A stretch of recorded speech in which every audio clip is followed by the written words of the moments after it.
Today, the missionaries of the AWA Guyana Outpost begin their day with an activity that is very familiar to them. Yet it might seem a bit strange for many others who are accustomed to modern-day conveniences. They begin the day by rationing fuel and making sure that both planes are ready for flight, should an emergency medevac call come in. Getting fuel to this area, as you know, airplanes run on fuel. We can't do anything if we don't have fuel. And when we first got to Guyana, we were exploring how we would handle that. We're not allowed to fill barrels of fuel at the airport. We have to have a really excessive insurance policy to be able to do that, so that was really not an option for us. So actually what we do is when a pilot flies into town, we fill up all the tanks and we fly the airplane back to Mabaruma, and then we siphon out the amount of fuel that we don't need. We keep the minimum in there to get to Georgetown. It's important that the aircraft stand ready, because at any given moment they might need to spring into action and launch a flight to rescue someone from the jungle and take them into a higher level of medical care in the capital city of Georgetown. Laura Laborde begins to siphon out the fuel by hand into empty jerry cans. It's sometimes tricky to get the fuel to begin to siphon, but once it does, the fuel flows steadily. The crew use the planes as a fuel camel. Since the white Cessna 206 made the last flight from Georgetown, it has the most fuel in it. They will now siphon the extra fuel out of it and leave just enough for it to make another flight to Georgetown. They will take the extra fuel and put it in the Cessna 1182, so it too has enough fuel to make a flight. These planes hold their fuel tanks in their wings. There are two separate tanks, one in each wing. This helps the plane maintain its balance, puts fuel up high away from the engine, and helps keep the overall size of the plane down by utilizing the empty space in the wings for fuel tanks. Yeah, we're siphoning fuel off so we can store fuel here. When we do hinterland flights without going to Georgetown, we need to have extra fuel stored here, and we can't actually ship it in barrels. So we have to fly it in on the airplane, take it out here. We leave the minimum in to get to Georgetown, and then hopefully we can go back to Georgetown and refill and just keep storing it that way until we really need it. The Cessna 206 can hold roughly about 92 gallons of fuel, while the Cessna 182 only carries about 65. It takes around 40 gallons to make a round-trip flight to Georgetown. However, oftentimes the flights turn into multi-stop trips, and the mission pilots often stop in other villages along the way in order to be most efficient with time, fuel, and funding. Without the luxury of a gas pump, this activity is a vital chore the missionaries must do in order to ensure that they have plenty of fuel so that they are able to do their jobs in the mission field. It's a hassle. Sometimes we'll take it off of this plane and then just go and store it in barrels. And then as we need it, we just kind of stockpile it and then use it as we need it. Laura Laborde is one of the pilots in Guyana, but she is also an A&P mechanic. She's very accustomed to working on, around, and in these airplanes. The missionaries try to keep the amount of fuel even in both fuel tanks. If one tank is empty and the other full, the plane will fly lopsided. So in order to avoid that, they try their best to keep the tanks balanced. If one is unequal, you're going to fly kind of crooked like that. So you want to make sure it's more or less equal. Even when you load, like say there's a really big person on one side and a lighter one on the other side, you're going to tend to fly a little bit crooked. So besides that, that's the only reason really. So you can burn on either side that you want. On this one it burns equally on both sides just for flying stability. Almost 80% of Guyana is covered with thick jungle, and there are very few roads that lead out to Georgetown. Not only that, 70% of the country's population lives in these hard-to-reach areas of the jungle. Because no one can guess when these emergencies might happen, the AWA pilots try to keep their airplanes fueled and ready to fly. Our agreement with, our partnership, I should say, with the Ministry of Health, what we do with them is try and work with the programs that they already have, rather than trying to create something duplicate or parallel to them. So we allow them to decide what is an emergency, and they'll call us and ask us to go as soon as possible to wherever the village is, wherever the patient is. And so we'll go and collect them. And what we also do is, depending on how much, like if there's only one patient to pick up, we keep like a list of people on standby from either the hospital or other villages that need to go out. And sometimes the reasons are personal, sometimes they're medical. And then if we have a seat, we just quickly call them and say, run out to the airstrip, we have a flight, and come on out with us. I think our greatest need for the project is fuel for the aircraft. A lot of people don't want to give money for fuel because it just seems boring, it's not exciting, it's not a house that you can take a picture of and say, this is the money that, this is where my money went. But if it weren't for fuel, we couldn't fly. And without flying, there's many, many lives that would not be saved. And so, and it's very expensive. Here, fuel costs about $9 a gallon. And with all the flying we do, it takes about $500 US to fill a tank of gas. With a tank of gas, there could be at least 30 people who are directly impacted with that one tank of gas, with flying them to Georgetown and back. Sometimes with our flights, what we're doing is flying supplies into people's houses or into villages. Sometimes we're flying bodies even if they don't survive.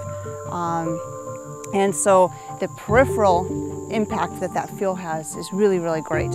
And I wish that people would understand that more. But there's times where we're here and we run out of money for fuel. And the community calls, asks us for flights, and we have to say no. And I get frustrated with that because to me, that's one of the main points why we're here. And if we run out of fuel, then we're not here to be able to complete the mission that we're here for. So it might not be all that exciting to send gas money, but really that's one of the main things that we can need. The airplanes fly 3 to 4 days a week on average, I would say. And if we launch a flight, it may end up being an average one would probably have 3 to 5 legs in the flight, where we might pick up patients in one place, other patients somewhere else. And then after we take them out, perhaps you take patients back home to another village. So it usually involves several stops. So if the plane gets a 10 o'clock call to do a medevac, the plane's probably not going to be back until about 5 o'clock in the evening, if it can make it back that same day at all. And usually, if you get called to do a flight, you probably end up flying between 3 and 5 hours in order to complete all the things that we tie into that flight. Shortly after they finish fueling the planes, the chief pilot, Judd Wickwire, gets a call for an emergency medevac. In situations like these, the pilots don't have a lot of time to waste. Since the plane is already fueled, all he has to do is grab his pre-packed flight bag. Judd now needs to prepare the plane for his patient. He removes one of the seats and lays down a foam pad. Before every flight, the pilots inspect the plane thoroughly. They look at the prop, the wings, tail, brakes, oil, and fuel. They want to make certain the plane is in prime condition for the skies before they let any passenger climb aboard. Next, Judd must call in his flight plan. He must call air traffic control in Georgetown and inform them that he'll be in the skies and that he intends to fly into the Ogle Airport. This helps keep track of planes as well as prevents mid-air collisions. That's air traffic control, and every flight you have to file a flight plan. As simple as that. But they need to know that you're in the air so they can advise other traffic. With all his preparations finished, Judd is finally ready to take off toward Baramita to pick up his emergency patient. Judd has traveled this route many times, and the AWA mission team has been working with the village of Baramita for some time now. They have developed a trusting relationship together and have directly impacted many in this village. There is a tashao in a village. A tashao means chief or captain or leader of a village. They call them tashaos, and every village has them. There is a village of Baramita that when we first started coming here, they said, you know what, you can come here and you can fly us out, but we don't want anything to do with their religion. And now that we've been doing flying for them and some health seminars, they've begged us to come and live there. And we've even started building a house there. Well, the other day, the tashao got very, very sick. Well, I learned to fly in British Columbia in a place called Squamish, which is a small community, but it's right in the mountains because I wanted to learn to fly in the mountains. And that's in British Columbia. And that was actually 30 years ago. And in that 30 years, I've flown every year, and I actually don't think I've gone more than 3 or 4 months without flying at all in that period. There's a lot of differences flying here to the States, but honestly, where I've done most of my flying in northern British Columbia, northern Canada, it's actually not that much different. Obviously, it's hotter, but it's you deal with the same kind of circumstances with limited communication, limited weather reporting, remote airstrips, a lot of flying over a lot of inhospitable terrain. When you're flying in the continental U.S., for the most part, if you fly at a decent altitude, you can almost be within gliding distance of an airport, almost the entire continent, or a decent place to land. Whereas here, and for the most part where I used to fly in British Columbia, once you're airborne, once you're out of the gliding range of the airport that you took off from, there may not be another one until you reach your destination. Very few of these villages have constant reliable electricity, or current as the Guyanese call it. Therefore, it is very difficult to medically treat and provide care to someone who has critical needs. Oftentimes, in order to save their lives, patients are flown to the hospital in Georgetown, where they can receive a higher level of care. The patient we're picking up is the captain, or as they call him, the Tashao of the village. And I don't know exactly what happened or why, but he's kind of an elderly, frail man, but he was apparently attacked and beaten. And they said this morning he lost consciousness. So they called us here about an hour ago and said to come pick him up. So I don't know exact condition, but we're waiting for him to, they'll bring him out of the clinic here in a minute. As Judd waits for his patient, he tries to gather more information about the patient's condition from family members and friends. However, no one seems to have very much information, and the information they do give seems conflicting. It's a puzzling situation, and no one seems to have a straight answer. All right. He's in the clinic? He's in the clinic? Okay, all right. Let's make a space here for him. It's a very unusual occurrence for an elder, let alone a Tashao, to be a victim of domestic violence. They'll have some drinking, and between the younger men, sometimes they'll get out their cutlasses, machetes, and cut each other up. You know, but that's more between the younger guys. I don't know why something would happen to an elderly, like an elder in the village. I don't know if I've seen that happen before. So I don't know what the explanation is. It's important that Judd have the information about the patient's condition so he can pass it along to the doctors in Georgetown. Finally, the patient appears from the clinic. He is unable to walk and is floating in and out of consciousness. So the village members carry him out to the plane. It's an uncomfortable transport, but in these conditions, you have to make the best of the situation you are in.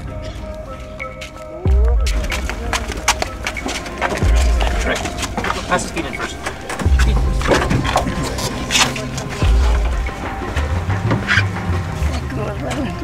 All right, we'll bring him. How you doing, man? Now that the Tashao is in the plane, Judd begins to strap him in. There will be one other person traveling on today's flight. He will accompany the patient to the hospital. Unfortunately, however, since the aircraft is so small, oftentimes family members cannot travel with their injured relatives. Before the Tashao leaves, he calls over one of his family members, takes off his ring, and gives it to him. This action shows that the Tashao himself knows that he is very sick and he wants his family to have his ring should anything happen. The Tashao is an important figure in the village, and many people are worried for his well-being. Many of the villagers come and wish him well, while Judd goes to the clinic and speaks with the medics to get the final word on the patient's condition. Most villages do not have doctors, but have medexes, which are comparable to a nurse practitioner. Finally, it's time to leave, and Judd prepares the plane again. But before they can take off, Judd offers a word of prayer and asks for a safe flight and healing for the Tashao. Be good and ask, especially be with this patient. May your healing hand be upon him, and be with his family too, in Jesus' name. Amen. As Judd taxis and takes off towards Georgetown, nothing is visible but jungle canopy. It would have been impossible to get this patient out of the jungle in time had it not been for the aircraft. Doing a medical evacuation out of the jungle is important to a person that is ill, and time is of a critical factor. As Judd flies towards Georgetown, he must keep an eye on the weather. Turbulent weather, rain, and wind seem to be in the forecast for today. All of the added turbulence make this trip to the hospital even more uncomfortable for the ailing patient. However, Judd, an experienced pilot, still manages to safely navigate through the skies. Apparently he'd been attacked for some reason. I can't explain why. I don't understand how that would happen or why that would happen. He'd been beaten to some degree, but it had been almost 2 weeks before. But when they called us, he had taken a turn for the worse, and he'd actually kind of almost lost consciousness or gone nearly into unconsciousness. So they called us, but of course they don't know what the problem is, and that's the difficult part out here. How do you decide whether someone is just, has some other passing ailment or something critical that they need to go out and get treatment for? When they begin to reach the outskirts of Georgetown, Judd must be in constant communication with Ogle, the airport he intends to land in. This airspace is the most heavily congested, and it's important to be aware of your surroundings and share with other pilots your exact position to prevent any collisions. As he reaches the airport and touches down on the paved runway, Judd is relieved that he has safely transported another patient. Now that they have arrived, he can transfer the patient to the local medical facility, and he can focus on his next set of patients. But as he arrives, Judd looks around and doesn't see anyone waiting to pick up the Tashao to take him to the hospital.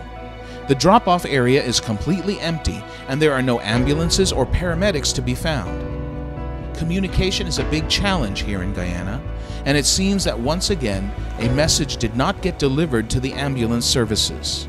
So pilot Judd makes a few phone calls and tries to find his patient a safe ride to the hospital. Judd can't wait here for too long because he is constantly racing against the clock. There is a no-fly rule after dark, and he does not want to be stuck here overnight, especially since he has 2 other patients lined up for today. So he must quickly find a way to get the Tashao to the hospital. Finally, a taxi arrives, and they must carefully pull the patient out from the plane and put him in the vehicle. The patient is in a lot of pain since he has just spent the past hour in turbulent skies, so they must try and be extra gentle with him as they try to relocate him into the taxi.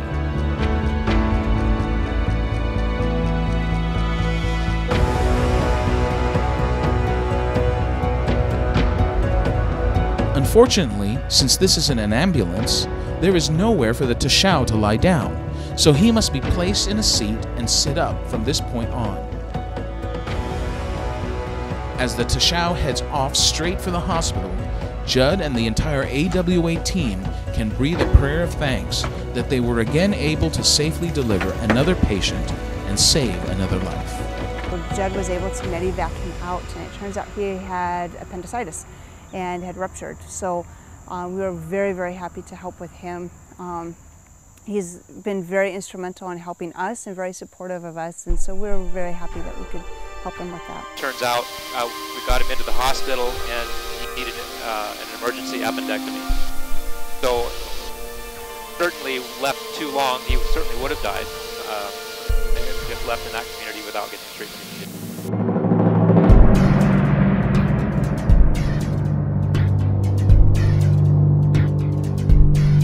While in Georgetown, Judd must also refuel the plane. Since this is their only way of getting fuel, it's important that every time he or any of the pilots fly to Ogle, they purchase fuel. The amount of fuel they can purchase is dependent on the amount of funding they receive from donors in North America. They aren't always able to fill up the plane, but have to keep a watchful eye on their funding. So literally we have to use the airplane as a camel. We fill it up, we fly it out here, we siphon it out into jerry cans and into barrels, and then we put it back in as we need it. We always keep a minimum in the plane just to get us to Georgetown, and that's the way we do it. There's just no other option. Today they are able to purchase 211 liters of fuel, roughly 50 gallons. Like when our return flights or any flights that we have extra seats, we have this list of people that call, and by priority of the call, we always, of course, we prioritize by medical reasons too. We'll try and place them on the flights so they can get it free. And nobody pays for these flights, of course. There's no charge to any of the people who are flying, and so they can rely on that. Judd doesn't have much time. His new patients have arrived at the airport. The AWA team always makes a great effort to never waste a flight. Anytime they have an emergency flight, they have a standby list with patients that are ready and waiting to travel. There's a project that was started in Canada that we've greatly appreciated. Is someone started sending us Beanie Babies, and so if we fly a child who is sick, to the hospital. We give them a little tiny beanie baby, and then they can just take that to the hospital and carry it with them. And it's been fun to give those out, because you know that little beanie baby will probably be the only stuffed animal that child will ever own. And so that's a really special thing. And we always tell them, this is a gift from Canada, or this is a gift from the States. Flying can often be a scary event for the Guyanese, who aren't used to motorized vehicles. So Judd offers a small stuffed toy to hopefully comfort the children while in the air. This mother has flown in because she had a complication during labor, and now she is returning home, back to Mabaruma with her new baby boy, who she names Leroy. You have a name yet?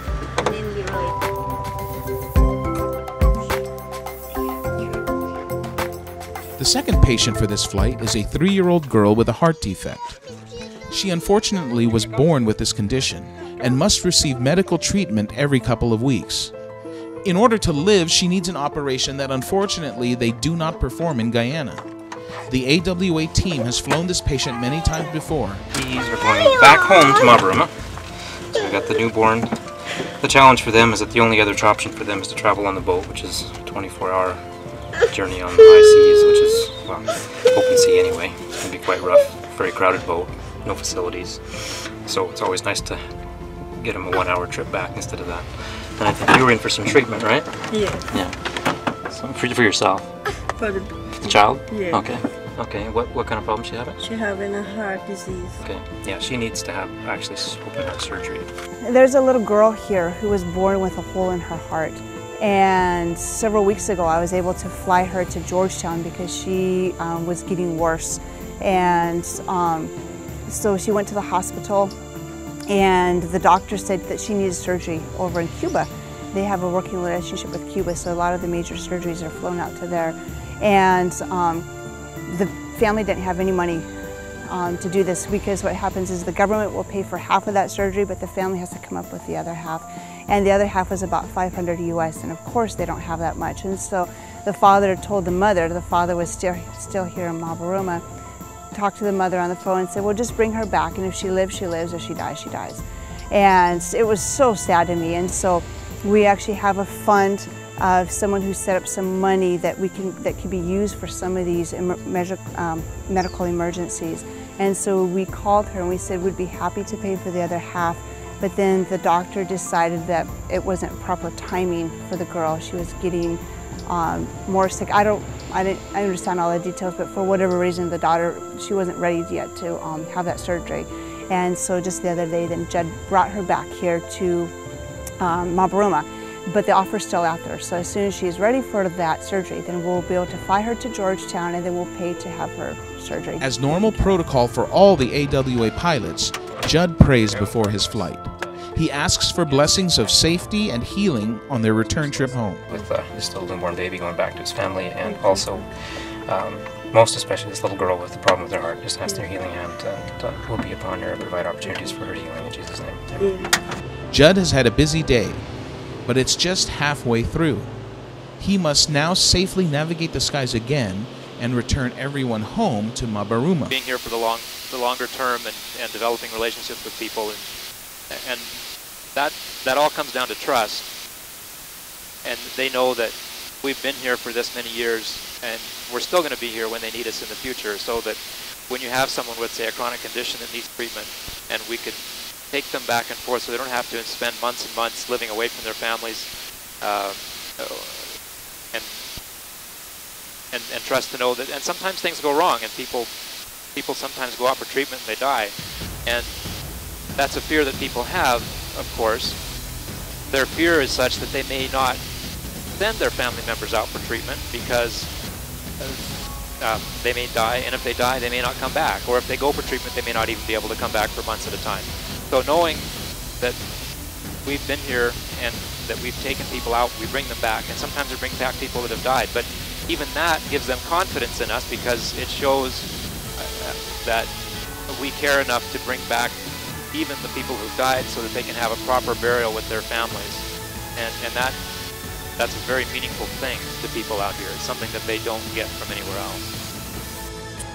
Another ministry that the team incorporates in their flights is offering religious literature for the passengers to read and take home with them. On the hour-long flight, many pick up the magazines and read about the love of our Lord. Soon enough, the familiar sights of their hometown, Mabaruma, come into view.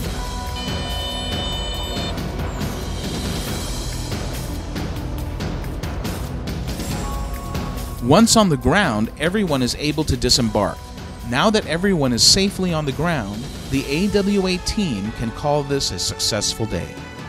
They balanced fuel, medevaced out an unconscious village leader, and delivered 2 babies back to their home village. But this isn't anything unusual for this mission team. In fact, this is a very regular day in the mission field of Guyana. And the entire AWA team is thankful that they were able to minister and that they had enough fuel funding to make these flights today possible. Any day that I can come home at the end of the day and know that even for one person, an adult or a child, something that I've been able to do because of God-given skills to me that can make a difference in their life, then that day's a good day, and that's fulfilling for me.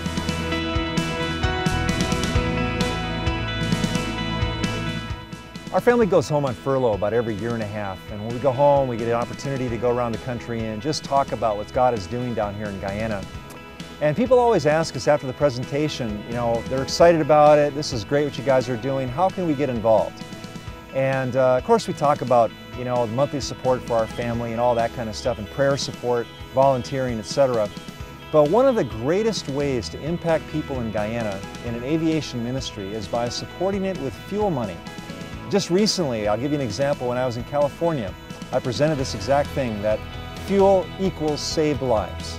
And a Sabbath school came and stepped forward and said, you know, we get it, and we would like to support your project by providing a tank of fuel every month. And a tank of fuel goes a long way. 1 tank of fuel gives us 4 hours of flight time. And in that 4-hour period of time, we could evacuate somewhere between 10 patients.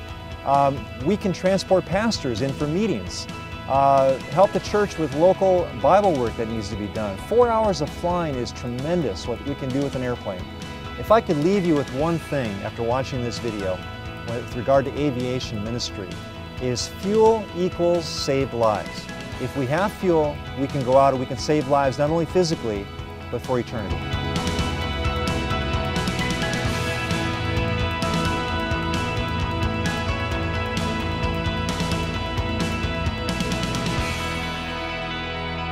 For more information about Adventist World Aviation and ways to get involved, please visit www.flyawa.org.